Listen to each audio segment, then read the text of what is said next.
बागवान साथियों नमस्कार।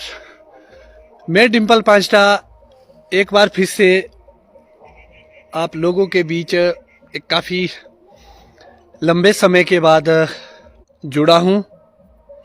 जैसा कि आप सभी लोगों को विदित हो चुका होगा कि सर्दी का समय आ चुका है और कांट छांट जिसको हम प्रूनिंग बोलते हैं उसका कार्य भी शुरू होने वाला है।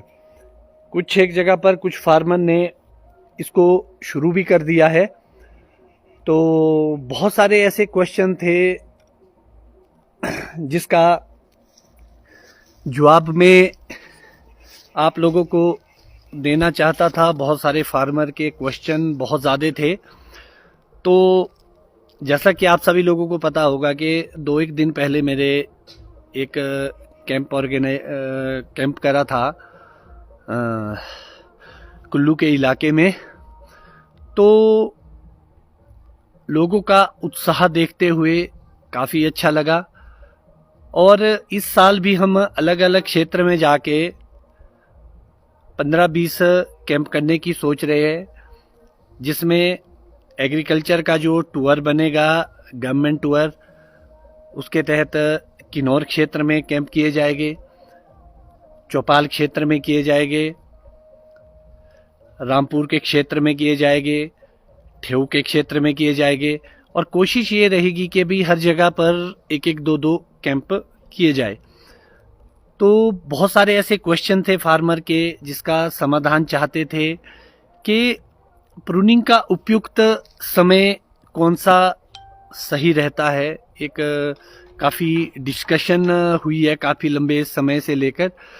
तो बागवान साथियों, मुझे ये लगता है कि जो बहुत हाइट के लोग हैं या जिनके काफ़ी ज़्यादा लेबर की प्रॉब्लम रहती है या जहां बर्फ़ से क्षति होने का बहुत रिस्क रहता है कि या बहुत सारी ऐसी जगह भी है जहां पर बाद में प्रूनिंग नहीं हो पाती है, तो उन लोगों के लिए मैं कहना चाहूँगा कि आप प्रूनिंग जब आपके पास समय हो आप तब करें।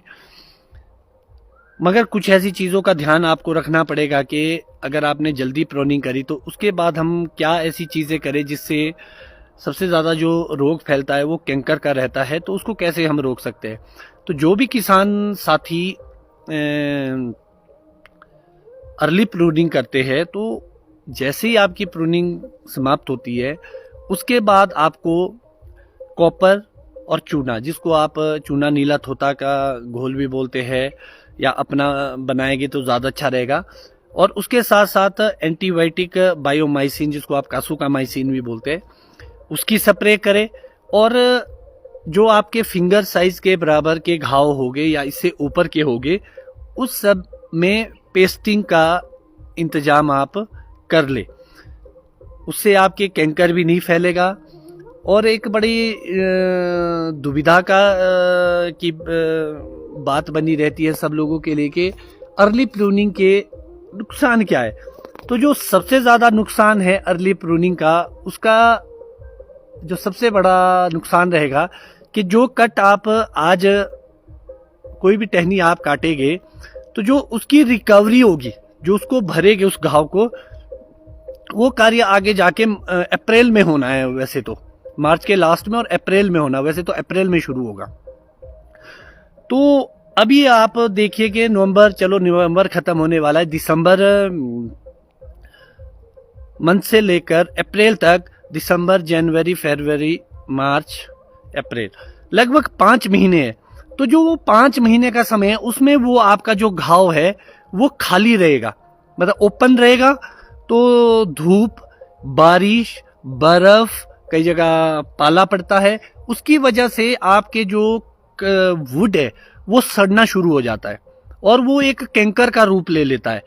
इसीलिए प्रूनिंग को जल्दी ना करने की विशेषज्ञों की भी सलाह दी जाती है और जो फार्मर प्रैक्टिस है उसमें भी यही बताया जाता है कि आप अर्ली प्रूनिंग ना करें।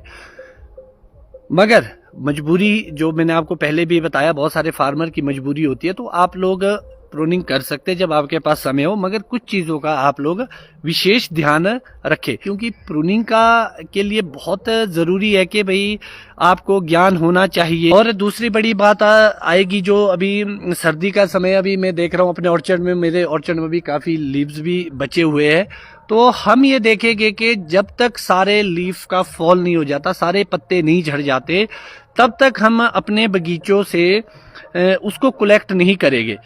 जब सारे झड़ जाएंगे उसके बाद उसको कलेक्ट करेंगे और उसको एक गड्ढे में डाल के डिकम्पोस्ट कर लेंगे, चाहे हम यूरिया से करें, चाहे हम वेस्ट डिकम्पोजर का इस्तेमाल करें, किसी भी रूप में उसको हम डिस्ट्रॉय करेंगे। क्योंकि इस वर्ष आप सभी को पता होगा कि इन्फेक्शन बहुत ज़्यादा आ चुका था, तो उसको अगर अगली साल हमने कंट्रोल करना है तो आपको डेफिनेटली इस साल आपकी फ्लोर मैनेजमेंट पे ध्यान देना पड़ेगा। तो सबसे पहले तो आपको लीव, हम हर साल ही में लाइव सेशन के माध्यम से, वीडियो के माध्यम से आप लोगों को बताता रहता हूं कि फ्लोर मैनेजमेंट बहुत ज़रूरी है और अगली साल आपकी बीमारियां कम आए, उसके लिए आपको सर्दी का समय सबसे उपयुक्त माना जाता है। तो लीफ को आपने डिस्ट्रॉय कर दिया, उसके बावजूद जो बच जाती है आपकी लीफ नीचे सॉइल में, क्योंकि फंगस तो नीचे ही रहेगी बीमारियां, तो उसके लिए आपको यूरिया की स्प्रे करनी है पूरी फ्लोर में, कोई भी जगह नहीं छोड़नी है पूरे बगीचे में। उसके लिए आप लगभग 10 से लेकर 15 किलो या 20 केजी तक 200 लीटर पानी में यूरिया को मिला के पूरी अपने फ्लोर में, मिट्टी के ऊपर पूरी स्प्रे कर सकते अपने गन से। उससे सारे जो पत्तियां जो छोटी छोटी टूट के रह जाएगी वो डिकम्पोस्ट हो जाएगी और अगले साल आपकी बीमारियां कम आएगी आपके ऑर्चर्ड में। और बीमारियां रोकने का ये सबसे सस्ता और अच्छा तरीका रहेगा आपके लिए, और इससे सस्ता मुझे नहीं लगता कि कुछ आपके लिए रहेगा।